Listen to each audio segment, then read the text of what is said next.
dindes truffées, Carigou? Oui, mon révérend, 2 dindes magnifiquement bourrées de truffes. J'en sais quelque chose, puisque c'est moi qui ai aidé à les remplir. On aurait dit que leur peau allait craquer en rôtissant tellement elle était tendue. Jésus Maria, moi qui aime tant les truffes. Donne-moi vite mon surplus, Carigou. Et avec les dindes, qu'est-ce que tu as encore aperçu à la cuisine? Oh, toutes sortes de bonnes choses. Depuis midi, nous n'avons fait que plumer des faisans, des huppes, des gélinottes, des coqs, de bruyères. La plume envolait partout. Puis de l'étang, on a apporté des anguilles, des carpes dorées, des truites, des... grosses comme ça, mon révérend, énormes. Oh mon Dieu, il me semble que je les vois. As-tu mis le vin dans les burettes?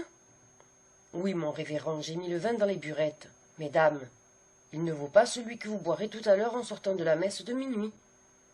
Si vous voyez cela dans la salle à manger du château, toutes ces carafes qui flambent pleines de vin de toutes les couleurs, et la vaisselle d'argent, et surtout les ciselés, les fleurs, les candélabres, jamais il ne sera vu un réveillon pareil. Monsieur le marquis a invité tous les seigneurs du village. Vous serez au moins 40 à table, sans compter le bailli ni le tabellion.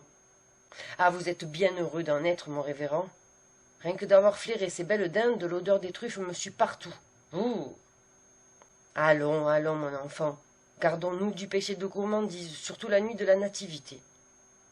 Va bien vite allumer les cierges et sonner le premier coup de la messe, car voilà que minuit est proche, et il ne faut pas nous mettre en retard.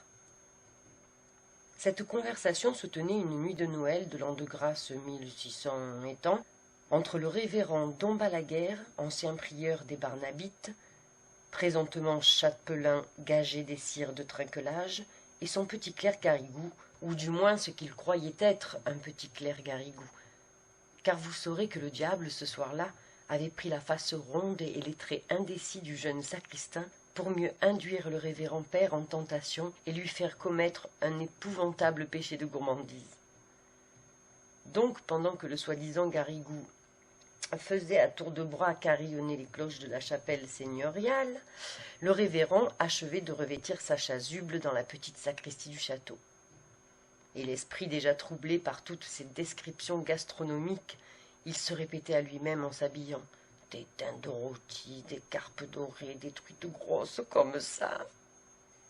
Dehors, le vent de la nuit soufflait en éparpillant la musique des cloches, et à mesure, des lumières apparaissaient dans l'ombre au flanc du mont Ventoux, en haut duquel s'élevaient les vieilles tours de trinquelage.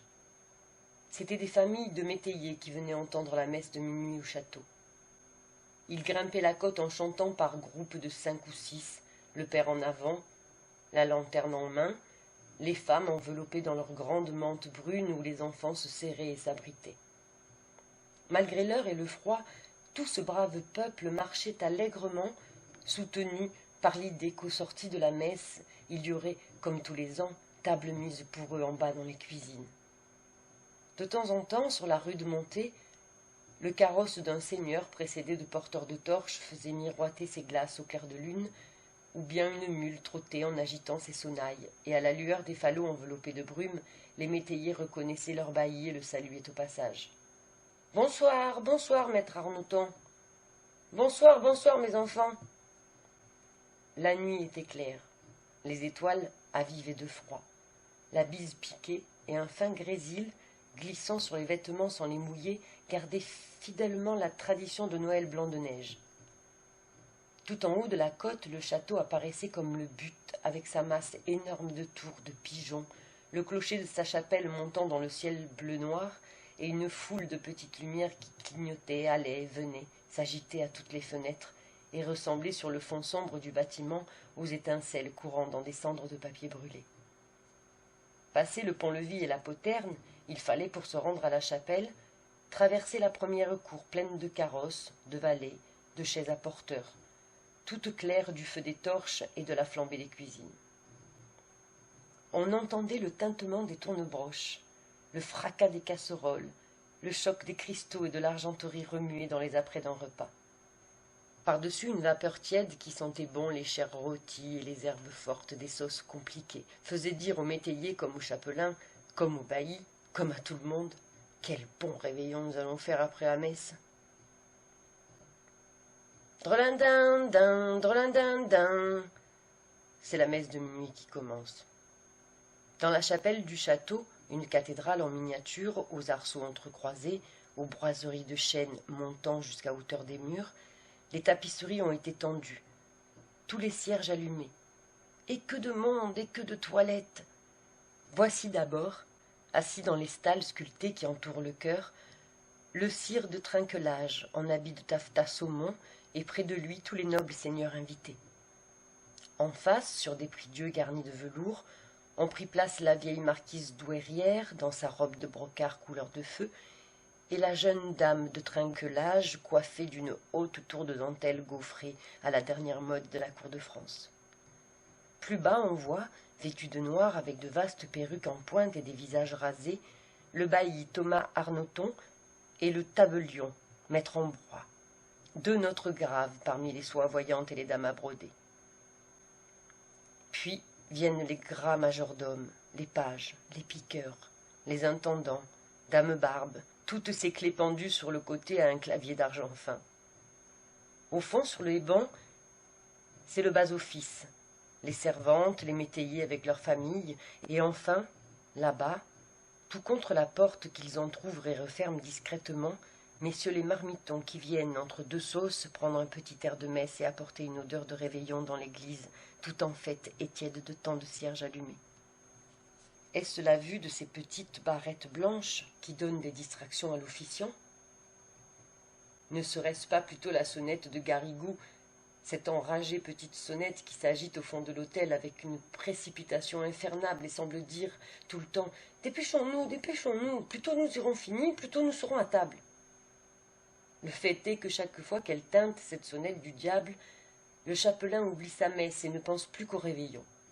Il se figure les cuisiniers en rumeur, les fourneaux où brûle un feu de forge, la buée qui monte des couvercles entr'ouverts, et dans cette buée de dindes magnifiques, bourrées, tendues, marbrées de truffes. Ou bien encore, il voit passer des files de pages portant des plats enveloppés de vapeurs tentantes, et avec eux, il entre dans la grande salle déjà prête pour le festin. Ô délice!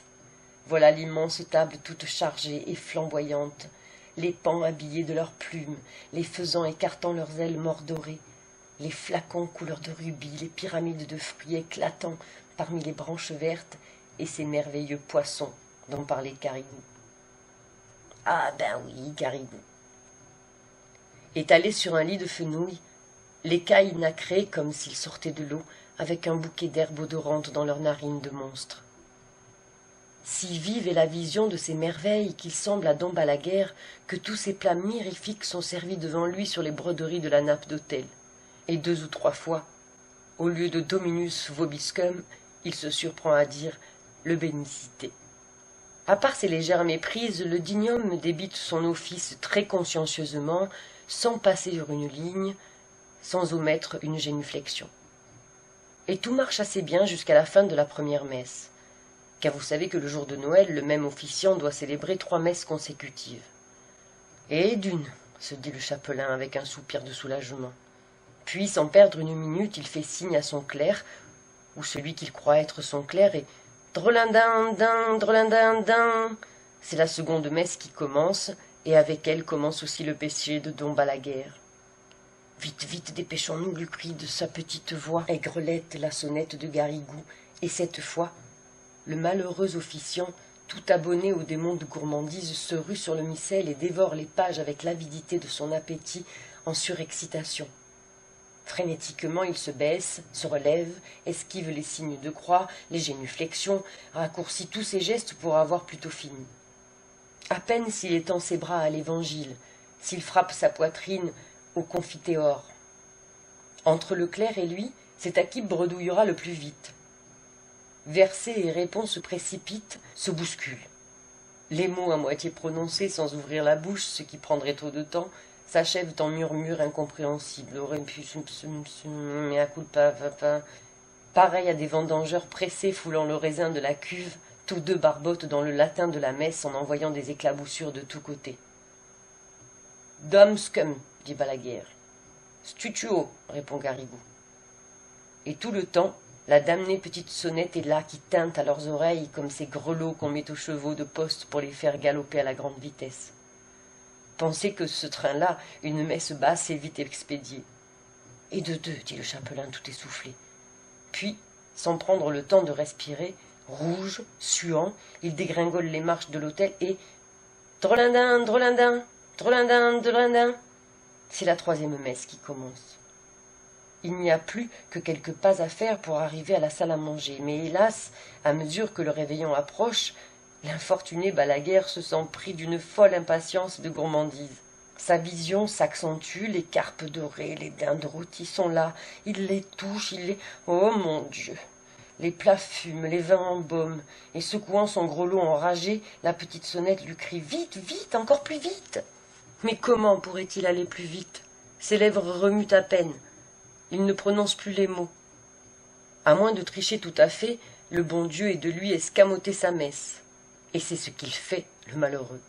De tentation en tentation, il commence par sauter un verset, puis deux, puis l'épître est trop longue, il ne la finit pas, effleure l'évangile, passe devant le credo sans entrer, saute le pater, salue de loin la préface, et par bond et par élan se précipite ainsi dans la damnation éternelle, toujours suivi de l'infâme Carigou. Va des rétro Satanas, qui le seconde avec une meilleure entente. Lui relève sa chasuble, tourne les feuillets deux par deux, bouscule les pupitres, renverse les burettes, et sans cesse secoue la petite sonnette de plus en plus fort, de plus en plus vite. Il faut voir la figure effarée que font tous les assistants. Obligés de suivre à la mimique du prêtre cette messe dont ils n'entendent pas un mot, les uns se lèvent quand les autres s'agenouillent, s'asseyent quand les autres sont debout, et toutes les phases de ce singulier office se confondent sur les bancs dans une foule d'attitudes diverses. L'étoile de Noël en route dans les chemins du ciel là-bas vers la petite étable pâlit d'épouvante en voyant cette confusion. « L'abbé va trop vite, on ne peut pas suivre, murmure la vieille douairière en agitant sa coiffe avec égarement. Maître Arnoton, ses grandes lunettes d'acier sur le nez, cherche dans son grand paroissien où diantre on peut bien en être. Mais au fond, tous ces braves gens qui eux aussi pensent à réveillonner ne sont pas fâchés que la messe aille ce train de poste. Et quand Dom Balaguère, la figure rayonnante, se tourne vers l'assistance en criant de toutes ses forces « Itemissa est !» il n'y a qu'une voix dans la chapelle pour lui répondre un « Deo gratias !» si merveilleux, si entraînant, qu'on se croirait déjà à table au premier toast du réveillon. 5 minutes après, la foule des seigneurs s'asseyait dans la grande salle, le chapelain au milieu d'eux. Le château, illuminé de haut en bas, retentissant de chants, de cris, de rires, de rumeurs, et le vénérable Dom Balaguère, plantait sa fourchette dans une aile de gelinotte, noyant le remords de son péché sous des flots de vin du pape et de bon jus de viande. Tant il but et mangea, le pauvre saint homme qu'il mourut dans la nuit d'une terrible attaque, sans avoir eu seulement le temps de se repentir. Puis au matin, il arriva dans le ciel encore tout en rumeur des fêtes de la nuit, et je vous laisse penser comme il y fut reçu. « Retire-toi de mes yeux, mauvais chrétien, lui dit le souverain juge, notre maître à tous. Ta faute est assez grande pour effacer toute une vie de vertu. Ah, tu m'as volé une messe de nuit. Eh bien, tu m'en paieras 300 en place, et tu n'entreras au paradis que quand tu auras célébré dans ta propre chapelle ces 300 messes de Noël en présence de tous ceux qui ont péché par ta faute et avec toi. » Et voilà la vraie légende de Dom Balaguère, comme on la raconte au pays des Olives. Aujourd'hui, le château de Trinquelage n'existe plus, mais la chapelle se tient encore droite, tout en haut du mont Ventoux, dans un bouquet de chênes verts. Le vent fait battre sa porte disjointe, l'herbe encombre le sol. Il y a des nids aux angles de l'autel, et dans l'embrasure des hautes croisées dont les vitraux coloriés ont disparu depuis longtemps. Cependant, il paraît que tous les ans, à Noël, une lumière surnaturelle erre parmi ces ruines, et qu'en allant aux messes et aux réveillons, les paysans aperçoivent ce spectre de chapelle, éclairé de cierges invisibles qui brûlent au grand air, même sous la neige et le vent.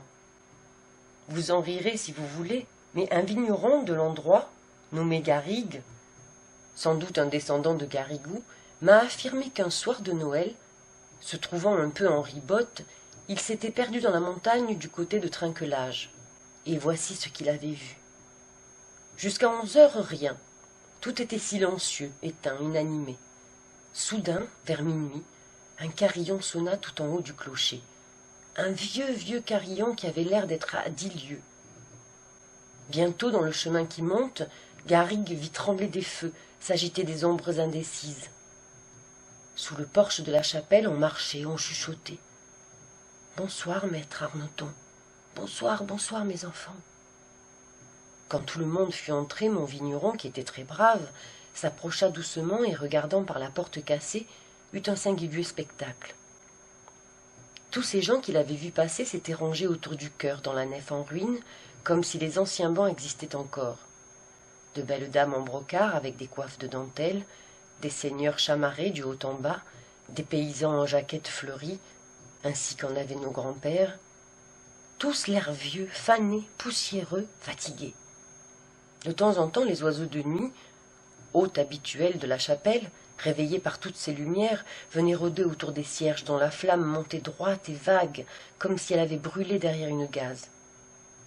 Et ce qui amusait beaucoup Garrigue, c'était un certain personnage à grandes lunettes d'acier qui secouait à chaque instant sa haute perruque noire sur laquelle un de ces oiseaux se tenait droit, tout empêtré en battant silencieusement des ailes.